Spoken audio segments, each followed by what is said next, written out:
नमस्कार साथियों, आज हम एक ऐसे पौराणिक स्थल की कहानी आपके साथ में साझा कर रहे हैं जो स्वयं में सनातन संस्कृति के आयाम समाये हुए है। तो साथियों, कहानी थोड़ी सी लंबी होगी और हम उम्मीद करते हैं कि आपको पसंद आएगी। तो चलिए शुरू करते हैं। भारत एक ऐसा देश जहां रहस्यमयी और चमत्कारी मंदिरों के साथ ही गुफा मंदिरों की लिस्ट अगर बनाए तो आप हैरान रह जाएंगे कि इनमें से कई के बारे में तो आपने कभी सुना भी नहीं होगा। उनका रहस्य जानने के लिए वैज्ञानिक भी जिज्ञासु नजर आते हैं, लेकिन वे भी इनका रहस्य ढूंढ नहीं पाए। इन्हीं में से एक गुफा मंदिर है उत्तराखंड के पिथौरागढ़ में। मान्यता यह है कि इस गुफा मंदिर में दुनिया के खत्म होने का रहस्य छिपा हुआ है, लेकिन यह वाकई सच है या नहीं, इसकी गुत्थी आज तक कोई नहीं सुलझा सका।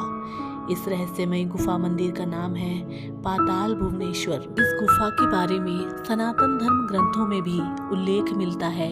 माना जाता है कि इस गुफा में दुनिया के खत्म होने का राज छिपा है।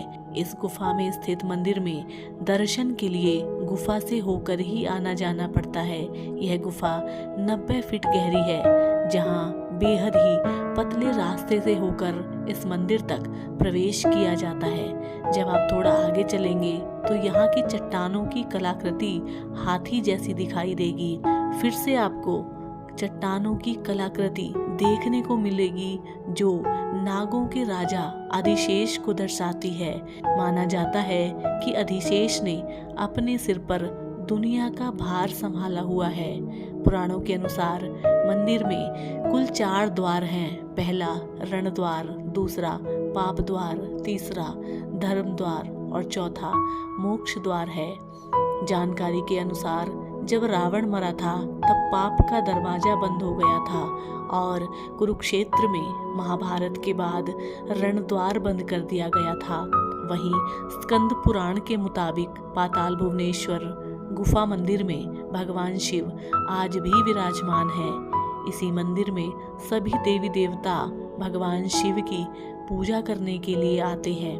पुराणों में इस रहस्यमयी मंदिर की खोज सूर्यवंश के राजा ऋतुपर्णा ने की थी। त्रेता युग में ऋतुपर्णा ही अयोध्या में शासन किया करते थे। तभी इस स्थान पर नागों के राजा अधिशेष और ऋतुपर्णा की मुलाकात हुई थी और नागों के राजा इस गुफा के अंदर राजा ऋतुपर्णा को लेकर गए थे। तब उन्हें यहाँ भगवान शिव के दर्शन हुए। इसके बाद पांडवों ने द्वापर युग में इस रहस्यमयी गुफा को खोजा था और यहाँ पूजा करने आते थे। इस मंदिर में जाने का रास्ता बहुत ही तंग है।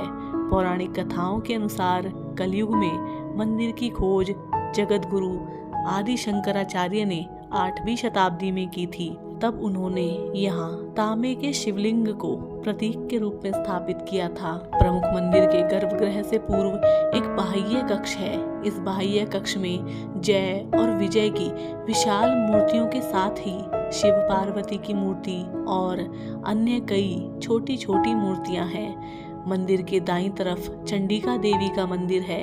इसके अंदर अष्टभुजा देवी की प्रस्तर मूर्ति स्थापित है। यहाँ एक कांसे की मूर्ति, शेषावतार की मूर्ति, सूर्य मूर्ति और एक अन्य खंडित मूर्ति भी है। इन मंदिरों से आगे कुछ ही दूरी पर एक प्राकृतिक जल स्रोत है। इसके बाद एक हल्का सा ढलान है।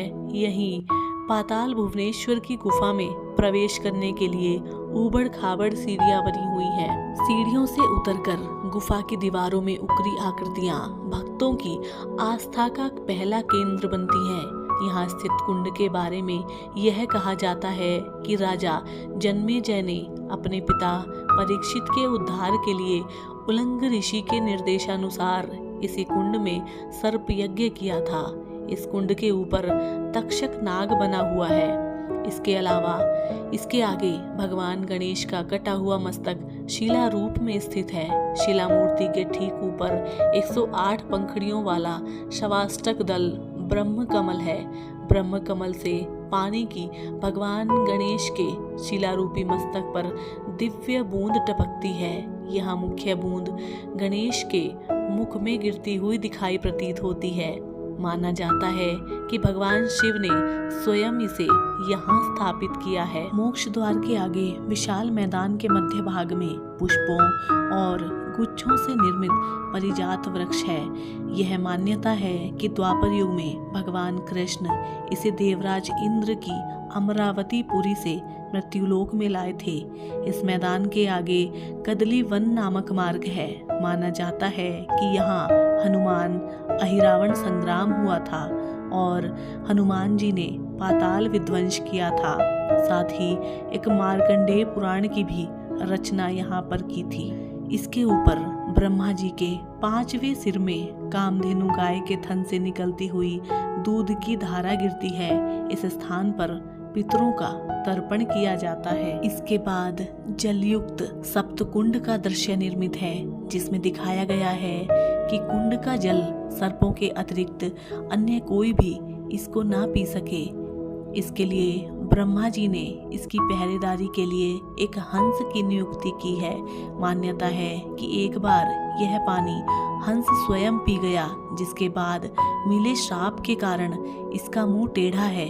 इसके पास में स्थित एक जगह पर भगवान शंकर की जटाओं से गंगा की धारा निकल रही है।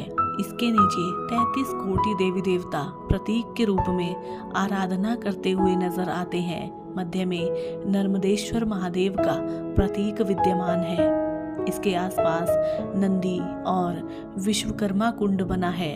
यहीं पर आकाश गंगा और सप्तऋषि मंडल का दृश्य दिखाई पड़ता है।